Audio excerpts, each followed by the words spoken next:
Day 4 of understanding bronchial asthma. Bronchial asthma आहे म्हणजे खूप मोठा आजार आहे आणि आपण काहीच नाही करू शकत असं बिलकुल नाही.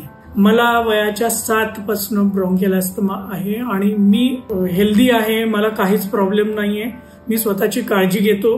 मला जाणीव आहे मला ब्रॉन्कियल अस्थमा आहे म्हणून मी फिट आहे. Very simple.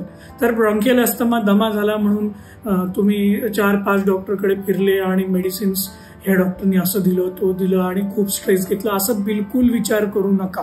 छोटासा यंत्र असतो, त्या यंत्राच्या मार्फत तुम्ही जर का ते दाबलं तर औषधांची फवारा निघते आणि तो फवारा लंगमध्ये जातो आणि ती फवारा पोहोचल्यानंतर फुफ्फुसच्या नळ्यांमध्ये जिथे ऍक्च्युअली सूज आहे तो जो आकुंचित झालेला भाग असतो तो परत सुदृढ होते, नॉर्मल होते आणि फुफ्फुसमध्ये जी सूज असते, जे कफ जमलेला असतो तो सोपा बाहेर येतो आणि अस्थमा हा प्रॉब्लेम जो आहे तो रिव्हर्स होतो. व्हेरी व्हेरी व्हेरी इम्पॉर्टंट की तुम्हाला अस्थमा असेल तर तुम्ही फिजिकली फिट राहा, तुम्ही एक्सरसाइज करा, तुम्ही रनिंग करा, तुम्ही स्विमिंग करा, तुम्हाला त्याचा फायदा होणार आहे. मेंटली स्ट्रेस नका घेत जाऊ.